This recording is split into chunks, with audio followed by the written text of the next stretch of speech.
السلام عليكم ورحمة الله وبركاته. قبل توتور دفتوتا أورو ريكرد بكرة هرّا أكتر تركي الدنيا كوتوتي كان جلة متوكو جه إرتغرل بي هوجة شوران بكبوي مكايسا سينا كيستي كان بريسي واه إنجين آلتان دوزايتن سينا إسا فيديو الرا كيستي جباب سينا كان إسني في دبر نوتا إيجا سينا كيني كان الرا كيستي كان نتيلا له أي ستي لالتي أكمتي أكتر قدوها كانت الدنيا كيستي بكمي في ماتي إساتو إنيو أكسومس إرجع فيلما إرتغرل بكبوي hojjete booda filimoota akkam hojjetee jira akkasumas amma maal hojjechaa jira kanuma wal qabatee waa'ee qabeenya isaallee isiniif himna deebii gaafilee amma dubbanne kana hundaa'u viidiyoo irraa haga dhumatti yoo daawwatte keessatti kan barattu ta'a kanaaf hanga xumuratti nu waliin turaa isiniin jenna eegaa jalqabee irratti kan laallu injiin aaltaan eenyu eegaa injiin aaltaan duzaayitan jechuun aktara beekamaa biyya turkii keessaa isa tokkodha inni akka baatii awurooppaatti juulaay 26 bara 1979 magaalaa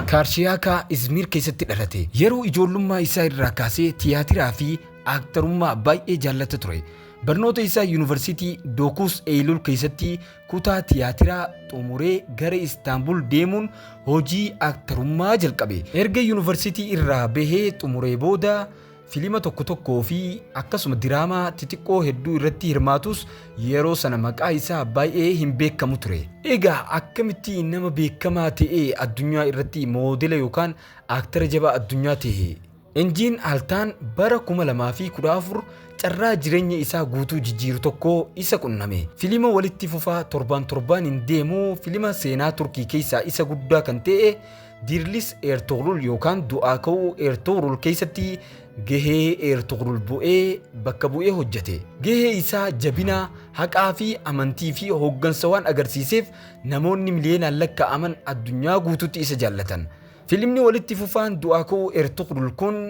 biyyoota hedduu keessatti tamsa'ee maqaa injiin aaltaan addunyaa irratti ol kaase akkasumas namoonni hedduun amma illee maqaa isaa Ertuğrul jedhanii isa waamu jechuun maqaa Ertuğrul san filima irratti waan baay'ee beekameen maquma isa saniitiin namnillee lafattillee isa waamaan jedhanii dubbataniiti jiru egaa filima kana keessatti akkamitti kanatti beekamuu danda'e kan ijoollee nama ajaa'iba egaa filima kana keessatti leenjii akkamii taasise gahee Ertuğrul bakka bu'ee hojjechuudhaan duratti leenjii cimaa fudhateeti ture farda yaabbachuu seeyfii loluu xiyya darbachuu fi loltoota seenaa turkii fakkaachuuf ji'oota hedduu shaakale osoo filima hin jalqabin dura jechuudha kanaaf yeroo filima walitti fufaa sana ilaaltan sochiin isaa baay'ee isaa leenjii dhugaa irraa kan madde ture kanaaf wanni achi keessatti idii taame akka filima faranjii yookaan filimoota warra awurooppaa kanatti kan hundi isaa feekaan hojjetame osoo hin taane irra baay'ee isaa leenjiidhaa fi akkasuma iddoo dhugaa iddoo seena qabeessa yeroo ammaa jiru irratti kan hojjetanidha jechuudha egaa waa'ee maatii injiin aaltaan illee haa dubbannu injiin aaltaan bara 2014 keessatti Neslishaa Alkoojlaar waliin gaa'ila raawwate isaan ijoollee lama qabu ilmi isaanii kan hangafaa Emir Aras Duzaayitan jedhama isheen lammaffaa ammoo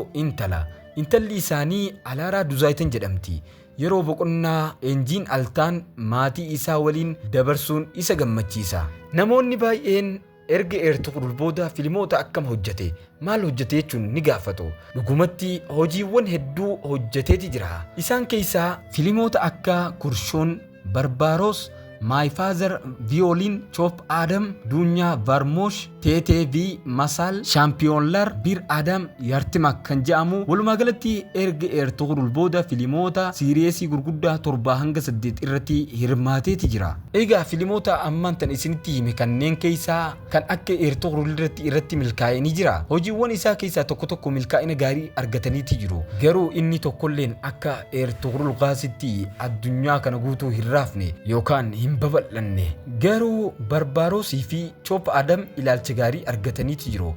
My Father Leon immoo Netflix irratti dinqisiifannaa guddaa argateeti jira haa ta'u malee hanga har'atti gaheen Ertuğrul Bey hojii isaa keessaa isa guddaa fi isa addunyaa irratti maqaa isaaf kenne ta'eeti jira egaa yeroo ammaa kana hoo maal hojjechaa jira kan jedhamu gaafii namoota baay'eeti ammallee injiin aaltaan hojii aktarummaa itti fufeeti jira filimoota haaraa basaasummaa irratti hojjechaati jira filima maqaan isaa basaasummaa jedhu jechuudha kana malees filimootaa fi piroojeektoota haaraa hedduu qopheessaa jira hordoftoonni isaa hojii isaa itti aanu hawwii guddaadhaan eegaati jiru. Kan itti aanu akkuma jalqabee irratti waa'ee qabeenya isaa fi akkasuma hordoftoota inni Instagram irraa qabu. Enjiin Altaan Instagram irratti hordoftoota miliyoona 5 ol qaba. Beeksisa, filmii akkasuma filmoota itti fufaa fi waliigaltee daldalaa irraa galii guddaa argata. Qabeenya isaa tilmaamaan doolaara miliyoona 1 haga 5 gidduu akka tahuu maddeen adda addaa ni ibsu. Garuu lakkoofsi sirrii ifatti hin beeksifamne. Seenaa Enjiin Altaan waa malee hin finne. Seenaa isaarraa wanni guddaan nuti irraa barachuu dandeenyu tokko ni jira.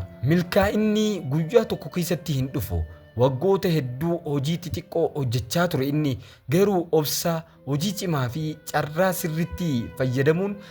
aktara addunyaa guututti beekamu ta'ee jireenya isaallee jijjiire. Kunis namni kamiyyuu yoo hojii isaa irratti cime guyyaa tokko galma isaa ga'uu akka danda'u nu barsiise jechuudha. Isin hoo hojii Enjiin Altaan keessaa yookaan filmoota inni hojjete keessaa kamtu isinitti tola? Akkasumas filmoota inni hojjetee jiru meeqa laalteeti jirta? Maqaa isaa yookaan yaada kee koomentii jalatti nuuf barreessi. Viidiyoon kun yoo isin gammachiise laayik godha, sheer godhuus hin dagatina. Akkasuma chaanaala Oromoo Riikardii sabskiraayib gochuun nu jajjabeessaa isiniin jenna. Viidiyoo itti aanu keessatti aktara kam qabannee akka isiniif dhufnu koomentii jalatti nuuf barreessaa isiniin jenna. Haga viidiyoo biraa qabannee walitti dachaanutti nagayaan nuuf tura.